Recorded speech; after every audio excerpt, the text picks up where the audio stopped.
for trading on Monday, August the 21st, 2017. Jumping right into the thick of things, looking at a chart of the gold futures. So far, as you can see, the market did carry over positive momentum from last week and is still marching toward that $1,300 close that the market has been so desperately waiting to happen. Still at the upper end of the range.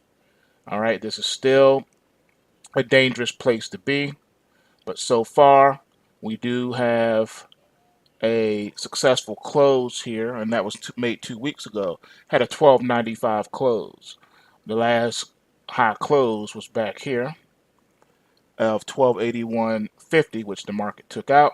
Then prior to that was 12.90.10. So we have a higher close here. All right. So this is what the market needed to build this base of support to blast off from. So it's still looking good. The only thing is at these levels where it struggled before, it becomes a candidate for the central banks to come in and smash it down. So we got to watch and wait and see if this thing can be successful or not. So we'll be watching this going forward. Taking a look at silver. Silver, on the other hand, had some positive momentum carryover as well, but it's having trouble at the 1707 resistance. Now, we had this nice close here of 1711, which was good.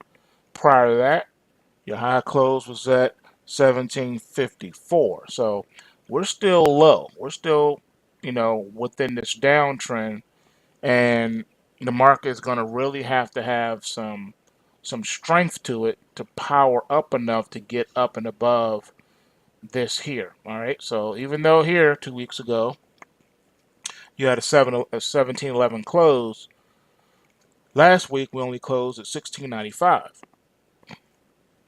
and then here we are now at 17 even. So the market is struggling around the $17 range. So the question is going to be, is because this is a danger zone, are we going to fall like we did here,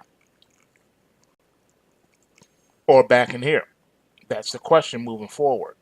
All right, still dangerously close to that momentum line. It doesn't have that uplift like gold does, where it's further away from the momentum line. This one's too close for comfort with the momentum line. So we're going to have to really watch this one to see if it's going to break down or not. All right, looking at your GBTC, looking at this Bitcoin situation here. All right, Bitcoin has pulled back substantially off of the new high. And last check was we dropped below 4,000. So we're back into the 3,000 category. And as you can see, the GBTC is coming off. And right now we close at 699. All right, after hitting this high here of 777, 777. And it's far away from that momentum line, so it does have strength carrying over. But we got this gap, and the market's going to have to come down and do something about this gap. So we could be on our way down to fill said gap. We'll see. But the trend is still extremely bullish right now. Let's see how that's spilling over to NVIDIA. NVIDIA struggled today, closed down $2.35. All right, and this is on the back of hitting the $174.56 high. So right now it's kind of flat. All right, right now we've lost momentum. We've lost this momentum. This will be the second week in a row if we close below it. We'll have to keep our eyes open to see what happens here, but it's not looking too good. So we're going to need to power up here sooner rather than later. Sticking with the Bitcoin space, we're looking at AMD. It's still in a downtrend, and it's getting lower. It's getting weaker. All right. So hard to say, but right now it's looking like the trend line has been in play for some time, $10.94. So that's a $2 drop almost from where we are now. Moving right along, let's take a look at GDXJ. All right, and nothing. So let's try this again. GDXJ. Here we go. All right, so at the GDXJ, it is making a run for the trend line resistance of $34.60. So not too far away from that now. We'll see how much further it wants to run up into the Kumo cloud. All right, trajectory could have it topping out somewhere around 37 bucks. Yeah, 37, right below 38 bucks, between 37 and 38 bucks by September the 4th is possible if it can power up enough. If not, then we probably won't see anywhere near that, but you can always hope. What about this stock market? So far, XIV closed up $3.21 today, so it rallied off of its base of support, but this trend line is still in play. $65.52 is on the table. Got to watch it and see what happens there.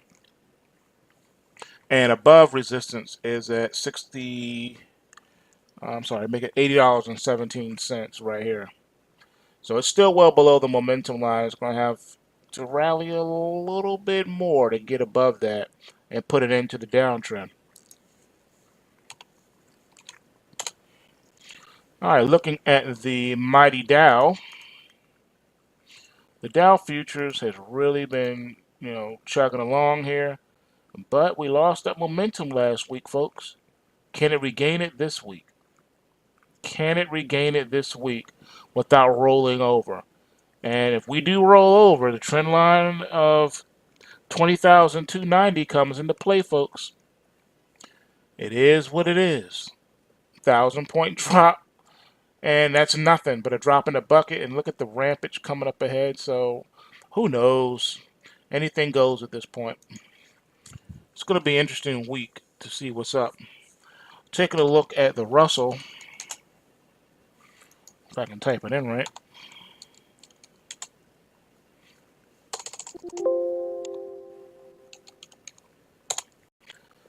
All right, and you can see it just came straight down, and now we're just flirting with those supports levels. Far removed from the trend line up here of 1385.70. So it needs to really rally this week if it's going to put it into this downtrend, or else more downside to come, folks. So that's what we're looking at right now. Not a whole lot to talk about, except for one last thing, and that's your mighty bonds. Your long bond powered up and went to 156.06. What can you say about that? If it wants to power up, I got fat fingers, so you know how that goes.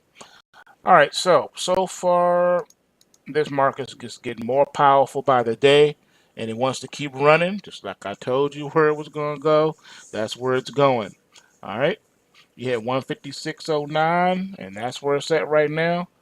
So it wants to go at least to the top of the Kumo cloud, at least this upper range up here. That's that 161 I've been telling you about for several weeks now. All right, this is what's up. And you got good lift off here. You're away from the momentum line, so if it can continue, this thing could really start running here. So we got a lot to watch this week. We'll see what happens. Now that the solar eclipse nonsense is behind us, we can start focusing on the real thing, and that's price action. Also, I want to put out here, let you know that I did rearrange some things in the trading room folder. So the Learning Academy stuff is right there in the tutorial folder, all right, in the trading room file. So you don't have to struggle to find the videos and all that good stuff. They're right there in one folder for you. All you have to do is just click and play any one of them right from the trading room folder. All right, so all the Learning Academy tutorial stuff is right there. All right, I went ahead and re-recorded stuff, put it together. Also, there's an updated recording now for the Pulse Wave price trigger sheet. All right, that's there. So go ahead and peruse that. and I think you'll find it very helpful. And more is to come. I have a laundry list of things to do, and I'll be working on things like that this week. So, anyway, all the new videos are in the folders, and I also added a special goodie there for you. I've been getting a lot of questions about futures trading, so I put a folder up in there for you for Futures 101. All right. So, yes, we have a new class at the Learning Academy, Futures Trading 101. Everything you ever wanted to know about futures trading. All right, that's there. And there are going to be more videos to come. Like I said, I've been busy putting a lot of stuff together. So if you guys are ready and you have the time, go ahead and start taking that Futures 101 course. You'll find that in the tutorials folder, which is part of the trading room folder files. And you should have already received a link in your inbox so that you can log in there. All right, so more classes are coming. Much more classes. Also, the 2-bar Charlie is up there, and I'm going to be doing some advanced courses and things of that nature. So just heads up on that. But you're going to want to um, check out those tutorials. They're there for you. Okay. All right. So with that being said, remember, bulls make money, bears make money, and pigs get slaughtered. So remember to take what you can and give nothing back to the greedy central bankers. And pulsewavetrading.com is where you come and learn how to do what the central banks don't want you to do. Defeat the banksters. Pulsewavetrading.com. Peace. For trading on Monday, August the 21st, 2017. Jumping right into the thick of things, looking at a chart of the gold futures. So far, as you can see, the market did carry over positive momentum from last week and is still marching toward that $1,300 close that the market has been so desperately waiting to happen. Still at the upper end of the range. All right, this is still a dangerous place to be, but so far we do have a successful close here, and that was made 2 weeks ago. Had a 12.95 close. The last high close was back here of 12.81.50, which the market took out. Then prior to that was 12.90.10. So we have a higher close here. All right. So this is what the market needed to build this base of support to blast off from. So it's still looking good. The only thing is at these levels where it struggled before, it becomes a candidate for the central banks to come in and smash it down. So we got to watch and wait and see if this thing can be successful or not. So we'll be watching this going forward. Taking a look at silver. Silver, on the other hand, had some positive momentum carryover as well, but it's having trouble at the 1707 resistance. Now, we had this nice close here of 1711, which was good.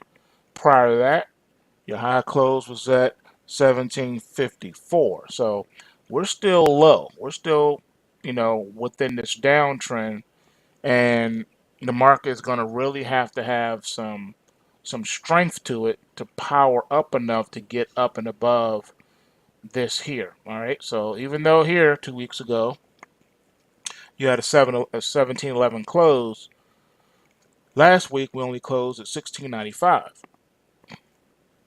and then here we are now at 17 even. So the market is struggling around the $17 range. So the question is going